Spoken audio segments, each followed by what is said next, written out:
Sweetie, my professor money's going into your college fund. Ooh, that's good, I guess. How much is in it now? Depends on what we do with Grandpa after he dies. Just burn me! Have you ever watched The Simpsons and thought, wow, these people need therapy? Well, you're not alone. In fact, we've brought in a professional to diagnose 8 of Springfield's most colorful characters. From chronic stranglers to evil billionaires, we're covering all the bases. And let me tell you, what we've uncovered is both hilarious and shockingly accurate. Ready to see your favorite animated town through the eyes of a shrink? Alright, let's talk about Homer Simpson, the lovable oaf who's probably downed more Duff beer than brain cells. You know him, you love him, and let's face it, you're probably a little worried about him. But hey, that's what we're here for. So Homer's got this thing with impulsivity, right? It's not just about diving headfirst into crazy schemes or suddenly deciding to become an astronaut. Nah, it goes deeper than that. We're talking about a guy who can't resist a donut even if his life depended on it, and sometimes it kinda does. Now about that Duff beer, Homer's relationship with alcohol isn't just a running gag, it's a full-on marathon. He's not just enjoying a cold one after work, he's basically got Duff on speed dial. And let's be real, when your local bar owner knows your name, your order, and your liver's life expectancy, you might have a problem. But wait, there's more. Remember those anger issues? Poor Bart's neck has been through more than most professional wrestlers. One minute Homer's all, "Why you little?" And the next, he's throttling his own son. Not exactly father of the year material, huh? Here's the thing though, Homer's not all bad. Underneath all those layers of, well, layers, there's a guy who genuinely loves his family. He's got moments of brilliance that make you wonder if there's a genius trapped in there, suffocating under all those donuts. So what's our totally legit, not at all made up professional diagnosis? Drumroll please. Homer's got himself a lovely cocktail of issues. We're talking potential alcohol use disorder, intermittent explosive disorder, fancy way of saying he's got a short fuse, and maybe even some undiagnosed ADHD thrown in for good measure. But here's the kicker, Homer's not beyond hope. With some therapy, anger management classes, and maybe switching to Duff Zero, he could turn things around. Who knows, maybe there's a world where Homer Simpson becomes a model citizen. Nah, who are we kidding? That would make for some boring TV.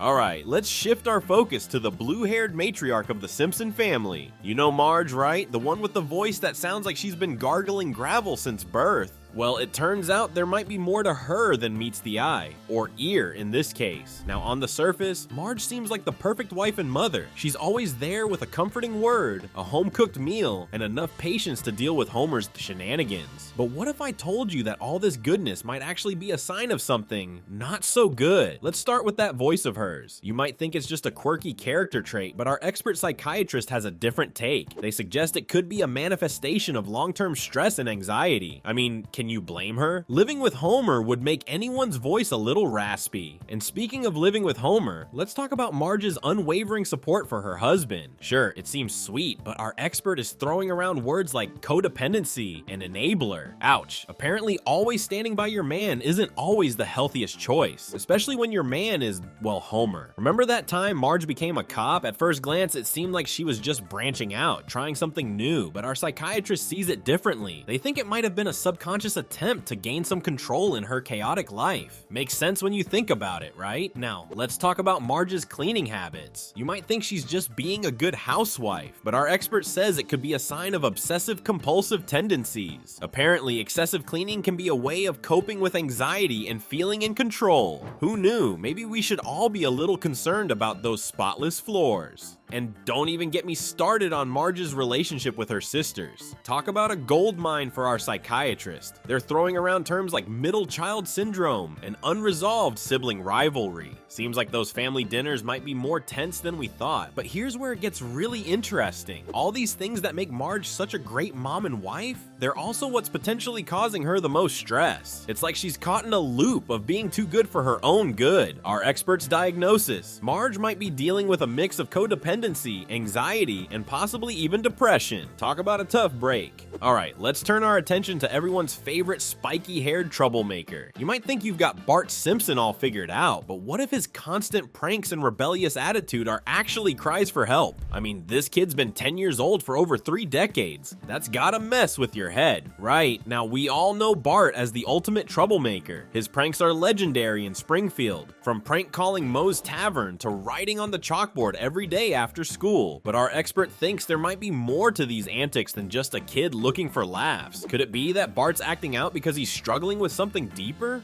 Let's talk about Bart's relationship with authority figures, especially Principal Skinner. These two are like oil and water, always butting heads. But have you ever wondered why Bart seems to go out of his way to antagonize Skinner? Our psychiatrist suggests it might be a way for Bart to seek attention and validation, even if it's negative. It's like he's saying, hey, look at me, I exist. And what about Bart's friendship with Milhouse? On the surface, it seems like Bart's just using his buddy as a sidekick for his latest scheme. But our expert has a different take. They think this friendship might be Bart's way of feeling in control, something he might not get at home or school. It's like he's creating his own little world where he calls the shots. Remember that time Bart briefly became a good boy? Yeah, that didn't last long, but it's interesting to think about why he couldn't keep it up. Our psychiatrist suggests it might be because Bart's identity is so tied up in being the troublemaker that he doesn't know who he is without that label. It's like he's trapped in a role he created for himself. But here's the thing, Bart's not all bad. In fact, he's shown some real heart at times. Remember when he gave up his elephant Stampy? Or when he stood up for Lisa when she was being bullied? These moments show that underneath all that mischief, there's a kid with a conscience and the capacity for empathy. So what's the verdict on Springfield's #1 troublemaker? Well, our expert thinks Bart might be dealing with a mix of attention deficit hyperactivity disorder, ADHD, and oppositional defiant disorder, ODD. His impulsivity, difficulty focusing, and constant need for stimulation point to ADHD, while his persistent pattern of angry, irritable behavior and vindictiveness towards authority figures suggests ODD.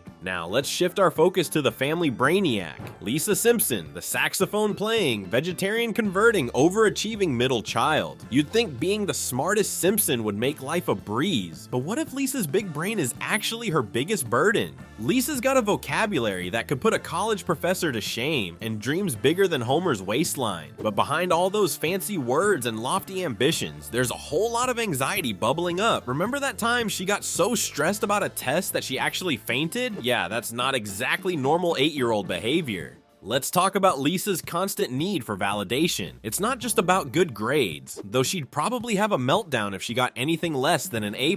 No, Lisa's always trying to prove herself, whether it's by joining Mensa or writing speeches that go way over everyone's heads. It's like she's constantly shouting, hey, look at me, I'm smart, please love me. Speaking of not so normal behavior, remember when Lisa had a brief stint with Ignorital? You know, that totally not Prozac medicine that made her hallucinate little fairies? Yeah, that's a red flag bigger than the one Bart once planted on Principal Skinner's butt. And don't even get me started on Lisa's environmental crusades. Sure, saving the planet is great and all, but let's be real. Her obsession with it might be less about the polar bears and more about finding a sense of purpose. It's like she's trying to solve the world's problems because she can't solve her own.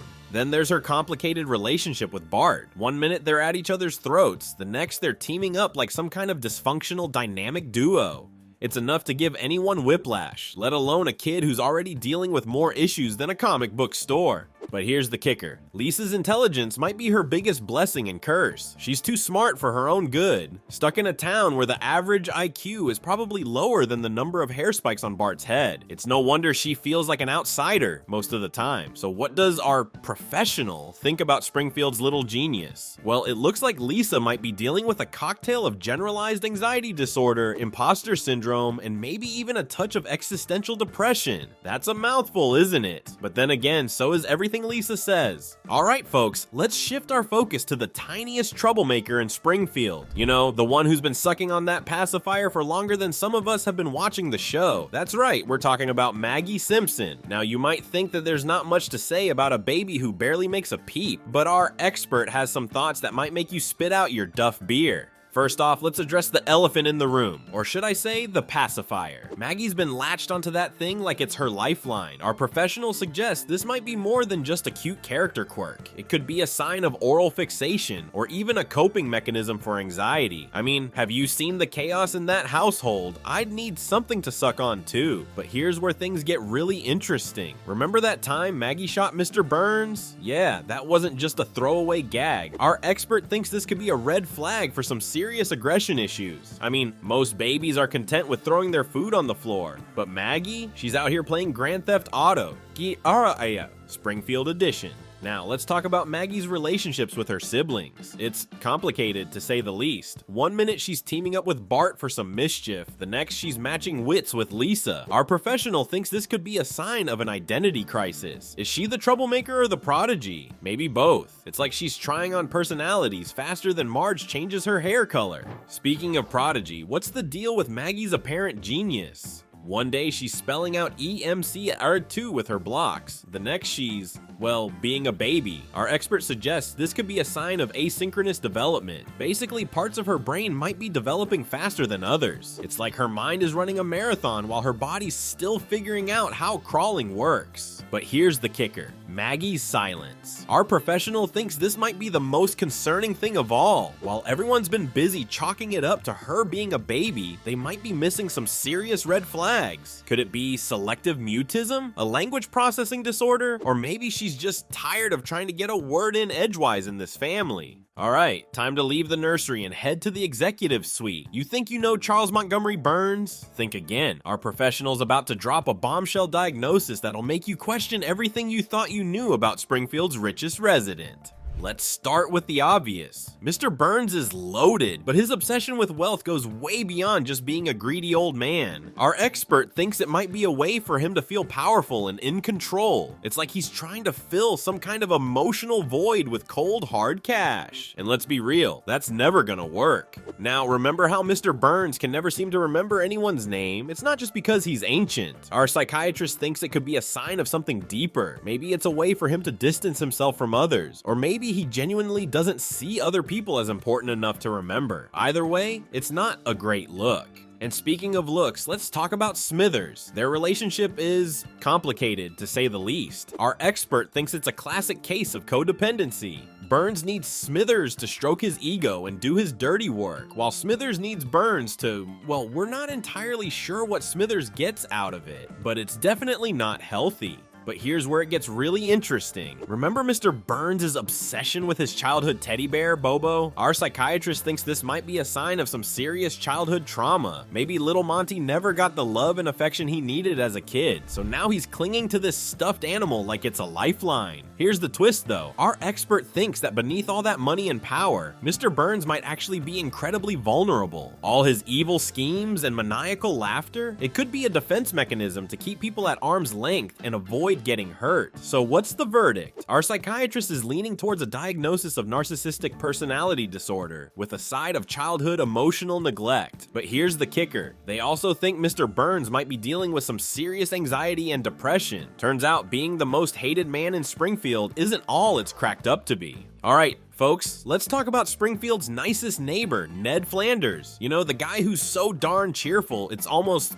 suspicious. I mean, who's that happy all the time? Our expert psychiatrist has some thoughts on this, and boy, are they interesting. So Ned Flanders, the man's got a smile wider than the Springfield Gorge and a vocabulary that's cleaner than Mr. Clean's bald head. But here's the thing. Our psychiatrist thinks all that niceness might be hiding something darker. Yeah, you heard that right. Let's start with Ned's obsession with religion. Now, I'm not saying there's anything wrong with having faith, but Ned takes it to a whole new level. Remember when he had a full-on meltdown because he thought God was punishing him? Our expert says this could be a sign of scrupulosity, which is basically OCD but with religion. It's like Ned's using his faith as a shield against the big bad world. Now let's talk about how Ned handled Maude's death. Remember that? He went from grieving widower to dating faster than Homer can say dough. Our psychiatrist thinks this might be a sign of avoidance behavior. Instead of dealing with his grief, Ned just moved on. That's not exactly healthy, folks. And what about Ned's relationship with Homer? It's more complicated than a Rubik's Cube. Homer's constantly taking advantage of Ned's kindness, and Ned just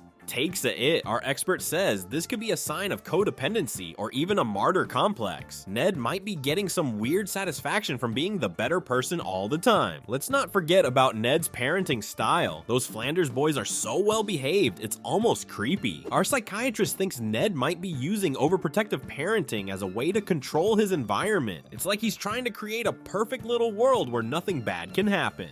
But here's the kicker. Our expert thinks Ned's niceness might be his biggest problem. All that repressed anger and frustration, it's gotta go somewhere. Remember when Ned had that freak out and went to that mental health clinic? Yeah, our psychiatrist thinks that wasn't a one-time thing. It's more like a pressure cooker that's constantly on the verge of exploding. Alright, let's turn our attention to Krusty the Clown, Springfield's favorite entertainer with a dark side. You know that feeling when you're laughing on the outside but crying on the inside? Well, Krusty might just be the poster child for that. But what's really going on under all that grease paint? First off, let's talk about Krusty's relationship with substances. It's not just for laughs anymore, folks. Our expert points out that Krusty's constant puffing on cigars and knocking back drinks isn't just a comedic bit. It's a serious cry for help. Remember when he faked his own death to avoid the IRS? Yeah, that's not exactly normal behavior. Speaking of not normal, let's dive into Krusty's family issues. His relationship with his father is more complicated than one of his circus acts. Our psychiatrist suggests that Krusty's need for attention and validation might stem from never feeling good enough for his dad. I mean, the guy became a clown just to spite his rabbi father. Talk about daddy issues. Now, on to Krusty's business ventures. Ever notice how they always seem to go south? Our expert thinks there might be more to it than just bad luck.